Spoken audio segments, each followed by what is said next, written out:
Me dices que te marchas y mundo derrumba. Me dices que ya no me quieres, que te vas de mí. Y yo que todo me lo creo cuando tú me hablas.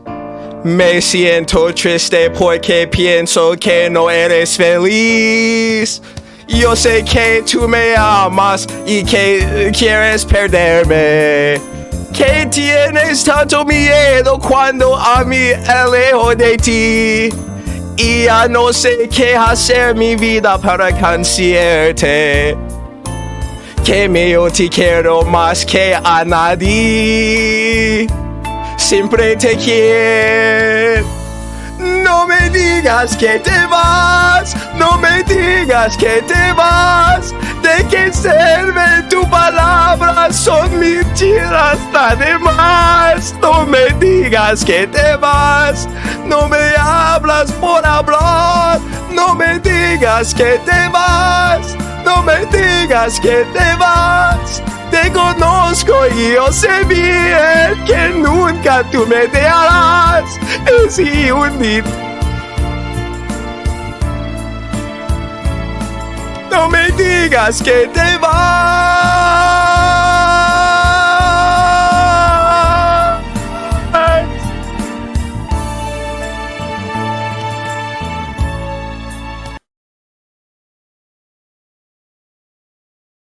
All right, gentlemen. All right, gentlemen. Let's have a talk. Let's have a little talk, okay? First and foremost, I just want to say W stream. We just got off of a live watching UFC Freedom 250 together. And I haven't said a whole lot in the last hour and a half. I want to say thank you to Legit MMA for dropping $50 on the stream whenever we were live, first and foremost. In my heart, I feel grief. It feels like somebody's perished. Every single time I close my eyes, I see the UFC Freedom 250 eagle, like CGI eagle, just staring at me. And it's glaring and it's mocking me. Two of my favorite fighters in the sport, two of our favorite fighters in the sport, got put on Front Street by dudes who were supposed to be layups. I had said all week, people are making Pereira and Gane out to be a closer fight than it actually will be, and that Pereira is going to win. Because the moment's not going to be too large for him. The style of Pereira is going to be like too odd and peculiar for Ciyl Gane. And that was my breakdown. It's like Ciyl Gane is proficient at fighting kickboxing styles where they're unlike Pereira in the terms of their normality. Ilia, I mean, like Justin Gaethje, he takes so much damage. He's good at taking damage, but he takes a lot of damage. And Ilia in the past has fought other fighters like Max Holloway who are good at taking damage. Charles Oliveira is pretty good at taking damage. Not the best, but I mean, he's like better than a lot of other fighters at taking damage and navigating through that and the challenges that are imposed by fighters who could hurt him and that do hurt him. Ilia just finds a way. I thought he was just going to find a way. And I wasn't expecting Gaethje versus Ilia to be like some type of cakewalk, but I think it was like, I wanted to make it out to be in my head a set in stone occurrence that he would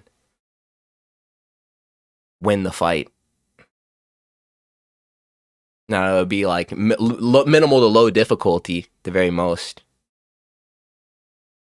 I'm probably gonna go back through the stream and throw CJ the Rula here on the screen as well under Legit MMA because he made a lot of donations on the stream too. Thank you to all the people who show up and support the stream and come and hang out with me on these Saturdays or Sundays in this event where we just hang out and watch the card.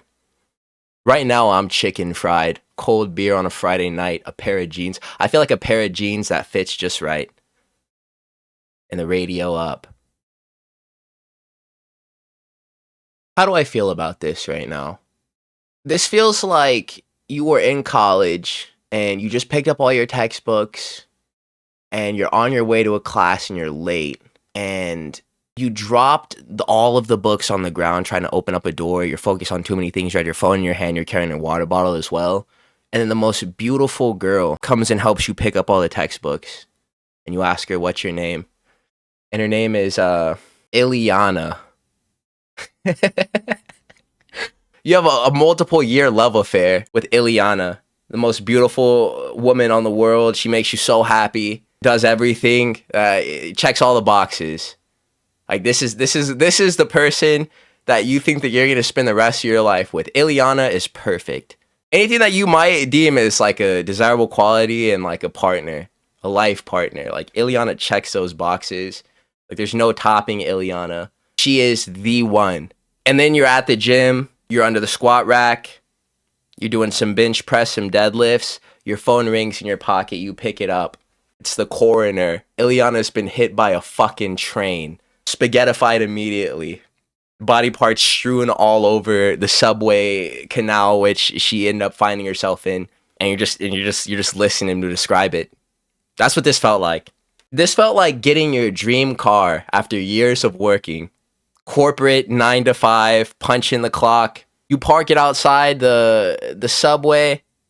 You run inside, you grab you a little turkey provolone, and while you're in there, out of the corner of your peripheral, you see some dudes beefing, like a road rage incident. Somebody pulls out an RPG-7 to shoot the other guy with, but the intended target dodges and it hits your car. It's been a while since I felt like this, since I've lost something special to me. And it happened 2 times. Very close to each other, in fact. I wasn't even over the Pereira loss. I was still tweaking very hard over the Pereira loss. Like, as Ilia Topuria was walking out to fight Justin Gaethje, bro. Bro, I'm not gonna lie to you, I gotta geek out right now. Bro. I'm fucking tweaking. Like, fuck it. I just, like...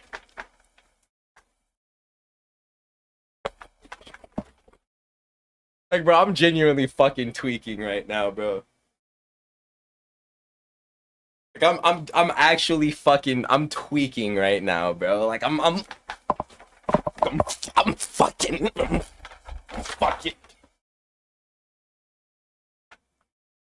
I'm fucking like, I'm fucking tweaking right now.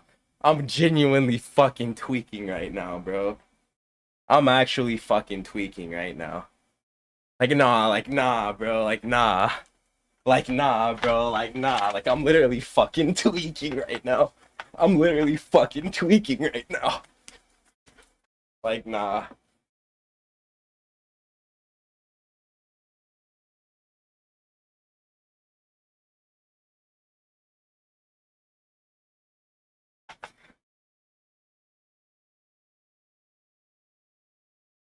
Like, nah, I'm literally fucking trim.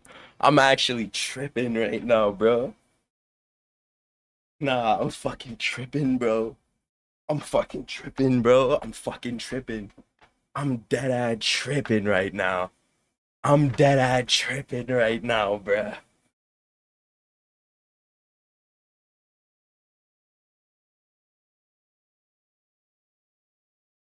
I'm fucking... Nah, I'm literally fucking tweaking right now, bro. I'm literally fucking tweaking right now. Nah, I'm fucking tweaking right now. Between like the grief that I feel, bro, watching Alex get fucking chinned, and then like the anticipation of this fight, bro, I'm fucked up right now, bro. I'm fucking tweaking, bro. Like, I'm dead ass fucking tripping right now. So let's talk about what went wrong. Topuria came out, and I'm not sure if it was oversight in his game plan. He just trusted that he would be able to hurt Justin Gaethje. And I trusted he would be able to do the same thing as well. Justin Gaethje does this thing where, like, he gets cracked really hard, and he'll posture like a finishing sequence is about to start. And this happened a couple of times. Ilia Topuria gets through with some really nasty right hands, even body shots. But I mean, body damage is different to like damage over the top. The crosses that Ilia Topuria was landing to the head of Justin Gaethje were eliciting like big responses from him that would indicate that the finish was nearly there. All he needed to do was just press a little bit more. But they were never there. it goes back to Justin Gaethje being this fighter that he is so good at taking damage. You can only point to like 2 different fights. Dustin Poirier won, and Max Holloway, the end of the first round, where Justin Gaethje's even bled in the cage, bro. Like, he doesn't even get cut. Like, he doesn't get hurt. For as much as he gets hurt, he doesn't get hurt. So what did Gaethje do? He sticks the jab. He works behind the one. The jab defeated both of these 2 beloved fighters on the night. 3. I mean, for me, I want to see Garcia to win. That finishing sequence was low-key kicked off by Diego Lopes landing a really hard jab. So much power in establishing that as a weapon of your boxing offense. You can perfectly gauge range behind it. It's an entry point to extend further combinations. The jab is an invaluable weapon in the sport of boxing and also MMA boxing as well. And that was one of the best skills of Ilia Topuria, as we saw in this fight with Charles Oliveira, fighting a larger opponent as well. A fighter relative in size to Justin Gaethje. Justin Gaethje, I mean, didn't really have crazy reach advantages over Ilia Topuria going into this fight, as we see here, documented the 70 to 69-inch reach. It looked like Justin Gaethje's arms were significantly longer than Ilia Topuria's, and Ilia Topuria looked small in there against Justin Gaethje at that. We're doing all this talking about like how Ilia Topuria does against like welterweights, like JDM whenever he was champion. I mean, Islam Makhachev, like, oh my god, dude. I'm so broken right now. I'm so sad. I'm so sad. I'm so sad. Because all of these fights that we're looking onto, they're not going to happen anymore. Ilia Topuria got into positions where he could finish the fight against Justin Gaethje, and he was attacking subs, mounted triangles, arm bars. They weren't going. Ilia Topuria was completely like tuckered out after the second round, because he tried so hard to get Justin Gaethje up out of there in 5 minutes, and it didn't work. Justin Gaethje just has this ability to just remain. Tries again through 10 minutes. Justin Gaethje just remains. He's steadfast. Jab, low kick. Started integrating that towards like the later half of the fight. Justin Gaethje does this thing where like he feints a level change to get to the collar tie. He's really good at boxing, throwing uppercuts at that range. And he was doing that to Ilia. He about landed maybe 50 uppercuts on Ilia Topuria, dude. Ilia Topuria looked like... Somebody in the chat said it. That picture of that dog that ate a bee. This was the guy. He was supposed to be the first triple champion in UFC history. Ilia Topuria was supposed to do what Alex Pereira failed in doing, the fight directly before his with Justin Gaethje. And this fight was going to set the table for his fight with Islam Makhachev to get 3 belts undisputed at featherweight, lightweight, and welterweight. And I didn't doubt his ability to do it.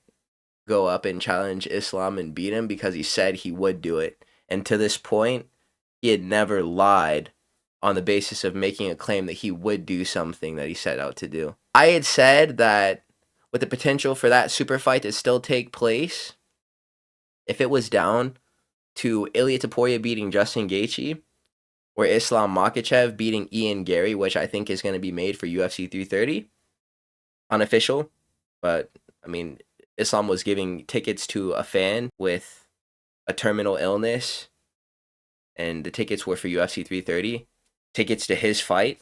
I entrusted Ilia with not being the one to spoil the prospects of that matchup happening to an infinitely greater degree than Islam Makhachev, who I thought really had his work cut out for him with Ian Gary.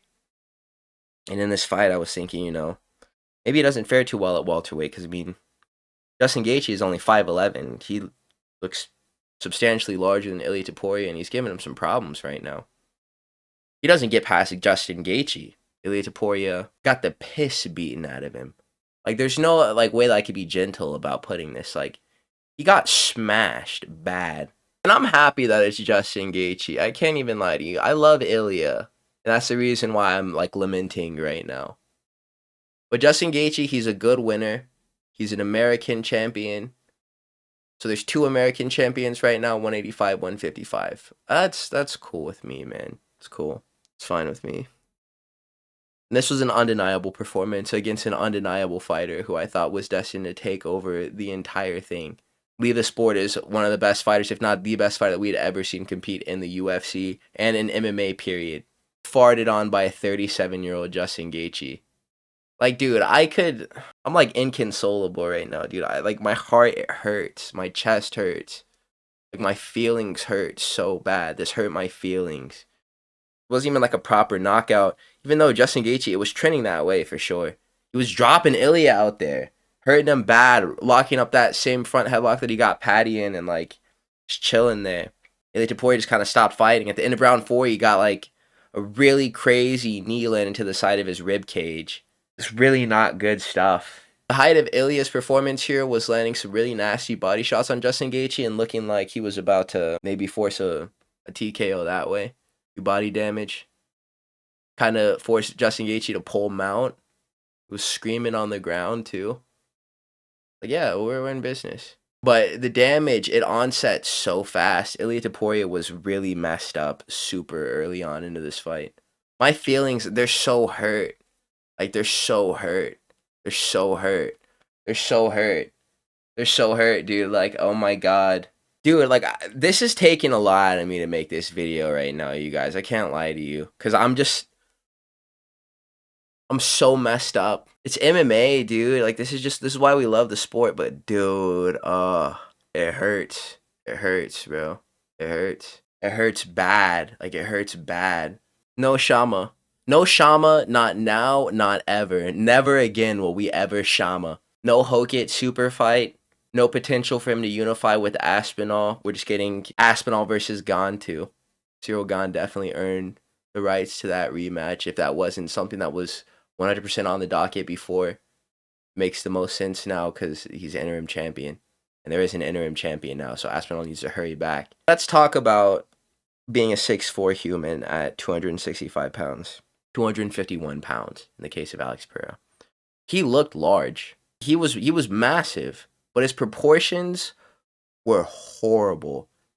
It was like, dude, this entire experience of him coming up to 265 pounds, he didn't even sniff a weight. He didn't do one, like, yeah, he did some squats. Sure, he did some squats. But, like, no isolated quad exercises, no curls, no tricep extensions. I'm not expecting to see this dude train like a bodybuilder in preparation for this fight, but putting on some muscle mass to make sure that your added weight has context and that it's not just weight was important. And I don't think that was a measure that Alex Pereira took. I don't think this was done right, this transition of his up to heavyweight. And dude, like, they were right. The dudes who were like, there's going to be a speed deficit on the side of Pereira.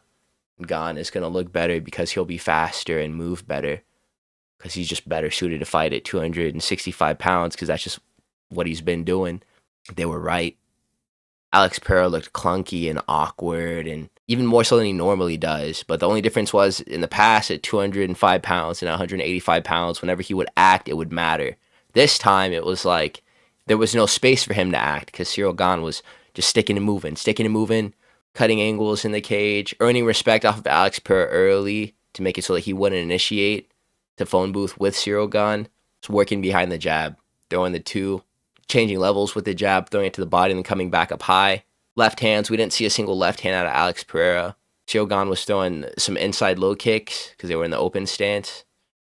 Alex Pereira was throwing some high kicks himself, some outside low kicks with his lead leg. It was just a whole lot of nothing out of Pereira. The biggest moment that he had in this fight was at the very end of the first 5 minutes.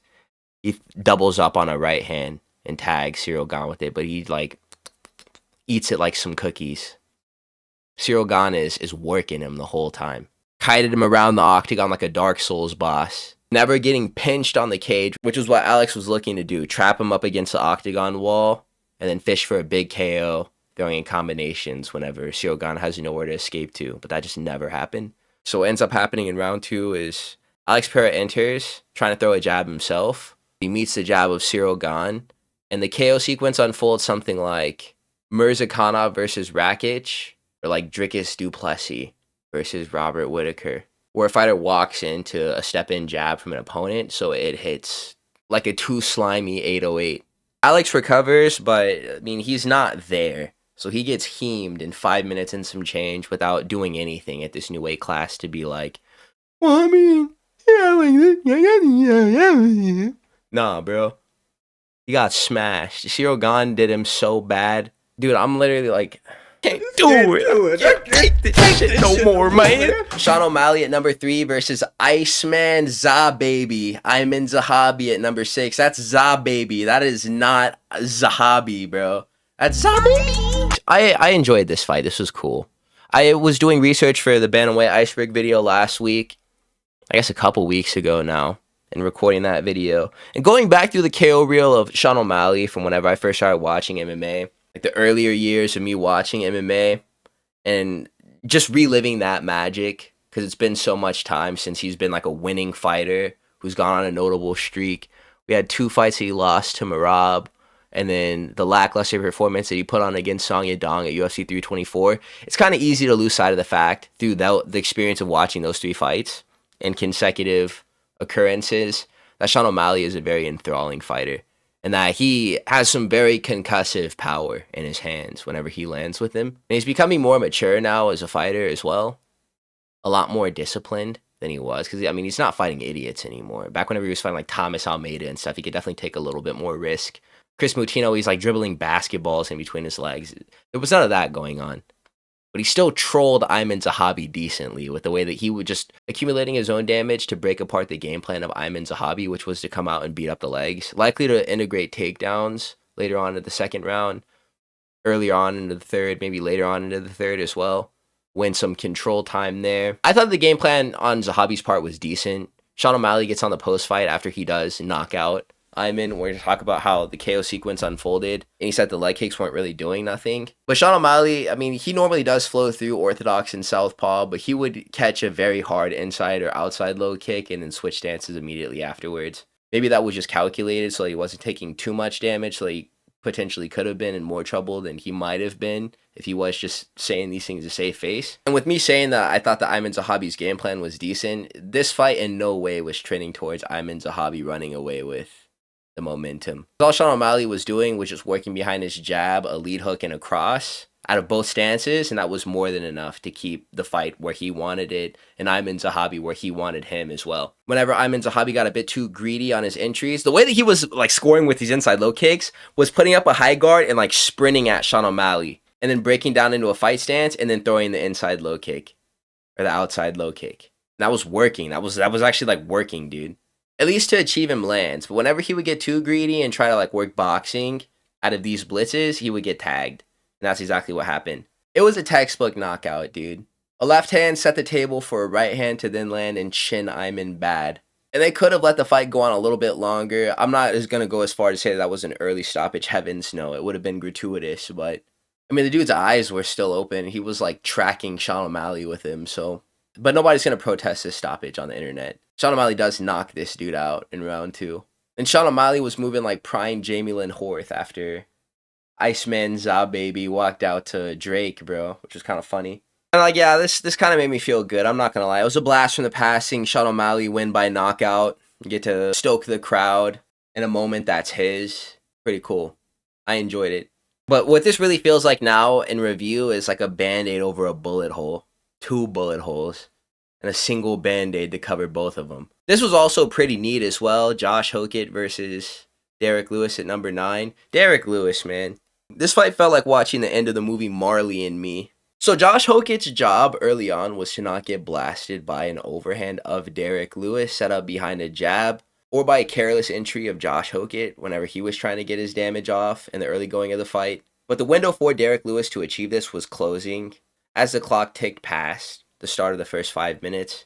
Josh Hokit understood this as well, and he actually did a good job of keeping himself safe from danger, evading by rolling with the first overhand and allowing it to slap him on the shoulder as he exits range, runs back to the center of the octagon to reset, is kind of shaking out his arms too. Hokit did look kind of nervous here. And yeah, who wouldn't be? He's new to the UFC and is already catapulted in this very high profile event against a dude who's not favorited to do it, but has the ability to knock him out. So he definitely had his wits about him. Regardless of whatever type of anxiousness he might have been battling through in this moment, he still perfectly timed a level change, scores with the blast double, gets Derrick Lewis on his back, and from there, the dude is just giving up crazy elbows. We get like a 2.5 minute long sequence of Josh Hokit just hurting Derrick Lewis. From stack guard, just going stupid. Derrick Lewis gets cut pretty soon after he is taken down. Before the first 5 minutes does end, Josh Hokit sinks in an armbar, which it looks like it's deep. Well, there's a few technical things that he's not doing. It seems like he's just cranking with his arms more than he is like hipping into it. Largely could have just been because of the fact that Derrick Lewis was so much larger than Hokit. Derrick Lewis looked like he was two Joshes. Like, if you want measurements of Derrick Lewis in the octagon on this fight card, he was exactly two Josh Hokits large. Derrick Lewis looked like he was in his third trimester. He looked like he was carrying a full-size Josh Hokit inside of his stomach, dude. And he got so tired. And Josh Hokit gets by on his skills because his physicality isn't all too impressive, but he is just objectively a gifted fighter. I think with the things that he's good at, he would be able to be a guy who wins in the UFC, even if he competed at 170 pounds. If you were to put his brain and abilities into the body of like Jake Matthews, that guy would be ranked. I think he is a guy who's going to be fighting for the title soon, Josh Hokit. It kind of makes sense for, Song Yadong to fight with Umar now that David Martinez had to pull out of their fight. They could do that in Shanghai. You could do Josh Hokit versus Sergey Pavlovich. That could be a title eliminator in the interim of the interim champion at this weight class fighting with Tom Aspinall. Get a title challenger out of that one. I think Josh Hokit beats Sergey Pavlovich, bro. Yeah, Derrick Lewis likely is a step down from Curtis Blades, despite what the rankings would reflect, that being obvious. He's good. He's really good. He's really good. And it's just something that people who've been paying attention knew. He just beat Derrick Lewis up. And he was doing a really good job of keeping himself safe as well. He was forcing a lot of misses out of Derrick Lewis, just tagging Derrick. And the more and more tired that Derrick got, the more he would stagger after the lands.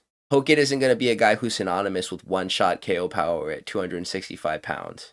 I mean, as long as he's not fighting dudes like Josh Jimenez. At this point in his career, I'm not sure if that's going to be something that will ever happen again, him just chinning a guy with one punch. But he'll consistently get to knockouts the same way that he did tonight. The same way that it looked like he was about to finish Curtis Blades a few times in their fight.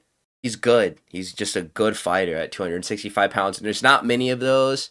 So I think we should celebrate him. No matter what type of antics he likes to get up to in the fight weeks or in his post-fights. The performances kind of speak for themselves. And I think that he's going to maybe be less reliant on this shtick at a certain level where he'll let his real personality shine through. Because he did a little bit of that tonight whenever he was talking on the mic directly afterwards. This was a really good showing from him. Josh Hokit wins via round 2 TKO. Then we had Mauricio Ruffy at number 9 versus Michael Chandler at number 13. This fight took place at the lightweight division. Volkanovski was there cornering Mauricio Ruffy. Ruffy is one of the greatest strikers in the sport. One of the best strikers in the sport, actually, dude. He's so fun to watch. He's so interesting to behold as well. It's the degree at which he strikes from different angles and how proficient he is at finding openings to land with his best weapons, his right hand, his left hook, his uppercut. The way that he can go through these punch strings that he works on in training, concede landing certain strikes in the combination to land a strike further down in the chain. And what I mean by that is if he throws a jab and then a cross and then a hook and an uppercut, what he might do is feint the hook so that he could land flush with the uppercut and really gas the uppercut, but sell the hook at the same time. Or what I saw him do in this fight was whenever he had hurt Michael Chandler really bad with wheel kicks that he also throws and lands on the heel. And like they're damaging. He's not just throwing wheel kicks, looking goofy, missing them. Like he's landing them and they're hurting the guys that he's hitting them with. Backs Chandler up under the cage, lands the jab. Big sell on a rear uppercut, gets Michael Chandler to throw up a high guard where he's like blinding himself so he can't predict a hook that Mauricio Ruffy had really intended to land as the hardest shot in the punch string. And so that hook just wraps right around the guard and clobbers Michael Chandler. That's not even the shot that knocks him out. All these things that he's good at, paired with the fact that he has takedown defense now, courtesy of training with this Australian team. Mauricio Ruffy, he's amazing. He's amazing. I think somebody in the chat had said that Ruffy beats Ilia as well. And like, I'm going to be sitting here for a little bit, so I'm just going to edit this part out. I'm sulking over the fact that like I had said, let's not get ahead of ourselves, buddy, okay? But he might have been spitting. Like, I'm sad again. I'm sad again. I'm sad again. Michael Chandler basically did this to himself, setting up his own knockout loss. Whenever he walked out to an orchestral rendition of NF, sung by NF, I don't even know what song it was. Just some straight burgery. Walked out to the most burger of burger music wasting so much energy. It looked like a Mexican jumping bean. Wheel kicks were super damaging. Michael Chandler gets closed off on the cage. A really big body shot lands for Mauricio Ruffy. And from there, Mauricio just all over Michael Chandler. He's a special fighter, man. This was a good pull for this card. If you wanted a dude who just gonna guaranteed put on a show, Mauricio Ruffy will never fail to deliver. I'm a fan. And I was going into this one. I didn't see any way that he would blow this. He was the biggest favorite on the card for a good reason. And he did what he was supposed to do. He wins this fight in flying colors. It was easy. It was easy. Bo Nickal versus Ciyl Daukaus, bro. Bo gets this fight down and immediately starts working for damage from top positions. Elbows, punches, cuts Ciyl Daukaus, but it's not like crazy. It's manageable. Ciyl Daukaus is working his guard, trying to build a base, trying to get to a hip, trying to activate half guard, use an escape, get to the wall, maybe execute a get up, but Bo Nickal is making sure that his hips are staying parallel with Ciyl Daukaus, not allowing him to do that. There was no sub threat. It was just pure control from Bo Nickal and damage, even though it was kind of incremental, other than a really big elbow that did land in Ciyl Daukaus, like I just mentioned. After 2 minutes of this sniffing, Bo Nickal kind of gelatin maxing a little bit. Jason Herzog stands the fight back up. Ciyl Daukaus just never went. I'm not sure if he was anticipating another takedown being shot, but he just never let his hands go. And that's how he was gonna win this fight, was outboxing Bo Nickal. And he was doing a good job of making a read on that lead overhand that Bo Nickal likes to throw. He was slipping on the inside of that. But then Bo Nickal just front kicks Ciyl Daukaus in his face. Daukaus rattled, tries to get his bearings straight, and while he's in the process of doing that, Bo Nickal shoots a 2-3 from hell and chases the finish and scores it. Daukaus looked like he popped a Quaalude before he walked out, dude. And what a way for him to have his rep reset.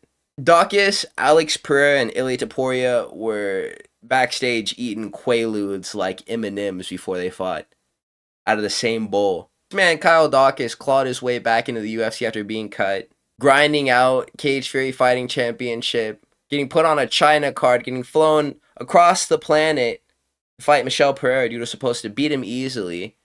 He chins that dude, gets a KO over, a submission, right? But he KOs, he chins Gerald Mearshart for hype, and then darces him. Looking good. You got some nice developed skills that you're returning to the UFC with. Then the UFC was like, fight this guy who's kind of up and down and is still refining his skills as well. Who I thought Ciyl Daukaus was likely better than in all other areas in fighting, except for in the wrestling. And then Dog gets chinned, bro. Slept badly in round 1. And it just gets worse. There's no reprieve. There's nothing that makes me feel good right now. I don't feel good. I feel not good right now, okay? I don't feel good. Nothing is making me feel good.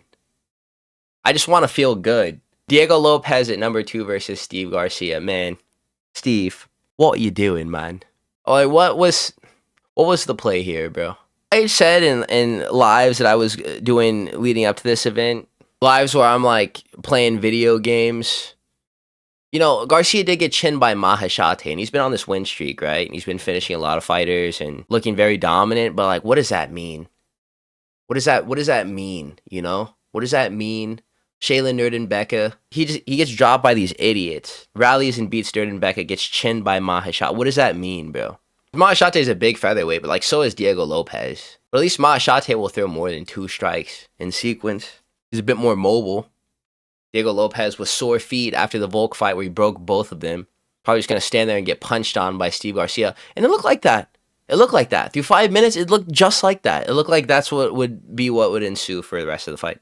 Steve Garcia comes out, working behind the long-rangey weapons of the Jackson Wink Academy. Jab, the cross, the oblique kicks. Archetypal Greg Jackson stuff. He looked great. He was winning on damage through for the first 5 minutes. Round 1 was a wash. Steve Garcia 10-9. Easy. And then Diego Lopes lands a single jab in round 2. And then an overhand. Whenever Steve Garcia would take damage, he would want to get it back. And he stopped playing patient the halfway point of the second round. Lopes clearly looking frustrated as well. Flustered even. Was settling into the fight. Steve Garcia was kind of doing a little bit of the work for him and being there to get hit. 50-50 exchanging whenever he didn't need to do that. It was like this overhand filled Steve Garcia's rage meter. He forces pocket exchange to try to get some damage off. He gets glassed bad. Like spit flying, like big right hand, big 4-3 behind it. Steve Garcia is swimming in canvas. Diego Lopes is so dangerous whenever he's not point fighting. Volkanovski for 50 minutes straight. Steve Garcia just got too much fucking hot. Got too much fucking hot. And he went out like a dummy. And he trolled here, and I thought that he would win this. Lopes wins this fight via round 2 TKO. And like, damn. The future of the division. 2 guys who I projected to be guys who would skip over Diego Lopes and go and challenge Volk. John Silva and Steve Garcia rim-packed. Dunked on, in fact. It's over. I want to go through stream comments right now. We have Zliza saying Ilia became meat from Mortal Kombat. Dookie MMA was talking about Gaethje by Chud Rage. The Adore Zodiac said they cloned Ilia. That definitely was a Gucci Mane Kodak Black clone of Ilia, bro. This ain't no way. Legit MMA was talking about some Ilia under half a round. That's what I was going with. Yeah, Ilia half a round. First exchange, he said victory in the first exchange in his latest Instagram post. He gets soloed, and Drew Hoops 24 is talking about, I'm starting to think Connor can win now. Maybe, bro. Who even knows? Anything is possible in this fuck-ass sport. God damn it. Shamil Toja is talking about, this man may not survive welterweight. And this was before he got can opened by Ilia Topuria. And this was while he was in the process of getting can opened by Justin Gaethje. Jack Fredrickson, 9952, talking about, she took the kids. Justin took the belt. The Real True Visual talking about Top Toro's boxing gym membership expired. Giannis Gamori and Eros Medic Goat saying Ilia looks like Bonnie Kavanaugh. Shamil Toja also said, word on the street, Topuria got that at Supercuts. The haircut, bro. Who fucked his shit up, dude? Justin Gaethje did, man. Bullshit haircut. That's the reason why he fucking lost, man. Rich Nickel 8882 said, is Alex Pereira the worst fighter of all time? Directly after losing this fight, he asked this simple question. 420 Highboy says, how good is John Jones? This is something that's worth talking about. John Jones is really good. The difference between Alex Pereira and John Jones is, aside from like sparring clips and videos of him training and hitting mitts in the interim of his 205-pound days and his heavyweight camp, we saw John Jones lifting weights in the garage. I never saw a video of Alex Pereira doing the same thing. I feel like that was overlooked. The mask didn't have any context on the frame of Alex Pereira. It literally all went straight to his buttocks. And Limelight Flash 4101 said his rump grew like a tumor. Jesse Reyes 3608 said, get that yam off your ass, man. Big yam ass having that bull. Pereira loses, we immediately get into Ilia will be triple champ. MMA Toke says Ilia is the one. I'm like, yeah, he'll get it back for us. We can get this back on track. There will be a triple champion in the UFC. Ilia Topuria, he's the chosen one. There was a homie who put $500,000 on Alex Pereira. Epic Coco 9317 said F for that guy. Literally F. I didn't put any money on any of these fights, dude. It still feels like I just went bankrupt. It's over. It's so done. Edu Dalmau 3533 said, it's very hard to look normal when you're almost a foot taller than the average human. And that's true. That's true. But like, did Alex Pereira even try lifting weights? Like a little bit? Did he touch a single barbell or dumbbell in like the last 8 months? Did that happen? I mean, Cyril Gane looks like a freaking super mutant as well. But he has decent proportions. At least he's a lot more proportional than Alex Pereira, who again is new to the weight, but his body at least looks functional. And not like it's working against him. Alex Pereira just looked he looked like a monstrosity. Alex Pereira looked not good. Not good at all. Holy shot, LOL, LL said holy Unk Bowl 2. 36-year-old Cyril Gane versus 38-year-old Alex Pereira. That was his input. Mayflower said, I love Arby's, Rod Wave, and Cyril Gane after the Gane win. Green Toyota JZX7562 said, Man Yeet. Man Yeet. Francis Rosa 3538 asked, what does Man Yeet mean? It's a prolific football club in the country of England. I can't believe you haven't heard of it. Cranked up on 12 Vicodin said, Za baby. Iceman Zahabi was another comment from Wayflowers. Spirit Crusher 04 said Lewis by elusive outside jabbing. That was a ball knowledge pick right there. He for sure got the call. Edudao Mao 3533 said Shrek maxing whenever Josh Hokit took off his bandana. Just Human 4746 said Derrick Doobie Scoot Canute Lewis. Packy Second Eye said watch UFC Laos Parliament live. We were talking about this one guy who does jokes on the internet who said like he just figured out that people from Laos are called Laotian people and that he likes Laotian whenever he be jacking off. Shout out Laos, man. Way Flowers after Mauricio Ruffy gets a knockout. Chins Michael Chandler stands up in front of the White House with Volk. Proposes to his wife. Says, not gonna lie, Ruffy got aura right now. He did. He for sure did. Packy Second Eye talking about, this is like a Fortnite live event. On Fortnite Grave, we needed a 40-foot tall hologram of Trump. I can't believe that this was real. Whenever the broadcast got underway and we were all on the live together, N26P79 said, this is real, bro. Like, we were just in disbelief staring at what we were looking at. It didn't even feel like it was actually going on. Brian Gonzalez 4166 about Ruffy said, there's a dude with an anime tattoo at the White House. Life is crazy. Monkey D. Luffy literally has been to the United States Capitol building vicariously through Mauricio de Lima Santos. The Adore Zodiac, this was about Michael Chandler said, bro walking out to pure burgery. Trippy MMA says, Michael Chandler can go bar for bar on Joyner Lucas. I'm not racist. Tyson Fury made an appearance here for some reason, and like, I guess he is here on the counts of his new deal with Zuffa that had yet to be announced at that point. I mean, I still haven't seen an announcement on that. I don't really care. Kid/4655 said, don't invite Aspinall, but invite Tyson Fury, LOL. Save It 4519 said, shit makes no sense. Shout out Young Boy. Legit MMA says, shout out Young Boy. Cranked up on 12 Viking and said, shout out Young Boy. And I co-sign. Trippy MMA said, Bo Alton, Nickal Maeda. Whenever Bo immediately shoots a double leg and lands it. Trippy MMA said, Volk versus Lopes 3, book it now. After Lopes beats Steve Garcia. I'm doing some woofing after Lopes does chin Steve Garcia, and Gaba G5798 says, don't worry, Cub Swanson's going to get that belt. Dao Mao makes this astute observation that Joe Rogan is dressed like a GTA 5 level 12. Sober Stoic talking about the pacing of the event on the basis of the ads and the runtime was saying for every punch landed, they're going to show 3 ads. Mason 420 said snippet versus released about the live performances. That was funny. The live performances were hilarious. At the very start of the card, they were singing like, what is the song, Thunderstruck or something? It was just this woman hooting and hollering on that microphone. It was just noise for a lot of these different walkouts. Like, they butchered Lechona. They absolutely butchered Lechona. That was one of the worst live performances of Lechona I've ever seen. And that's a criteria that I'm creating on the fly, because that would probably be the only live performance rendition of Lechona that I've ever heard. Like, nah, that's not how the song sounds. Kenny Sands YT said Taco Bell Ave version. And that was literally the Taco Bell version of Lechona. That was Lechada. Dudes in the chat were talking about that was Lechode. Green Toyota JZX7562 said, I did bet money on Gaethje, like real life money. I don't know if he was trolling or not. He'll have to let me know in the comments. You seeing this right now?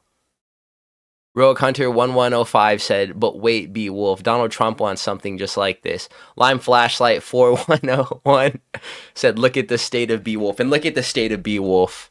Look at the state of B Wolf. Look at the state of B Wolf. My heart. I loved her. I can't take this shit no more, man. So these are my predictions, gentlemen. 3 and 4 on what people were talking about, myself included. The easiest card to predict of the year. No brainers, if you will. Just go with the favorites. I went against that, you know, for the first 2 fights because I thought I had the sauce. Midpoint of the card was fine. Vibes were high going into Shama versus Gane. But my night is ruined. And I'll never recover. No Golden Freddy suits, even though Michael Chandler flashed into one. The only Golden Freddy suit that we got tonight was B-Wolf MMA. B-Wolf MMA Freddy tonight. I was put inside of the Golden Freddy suit. We're all dogs in God's hot car. Nah, bro, I'm literally Golden Freddy posing.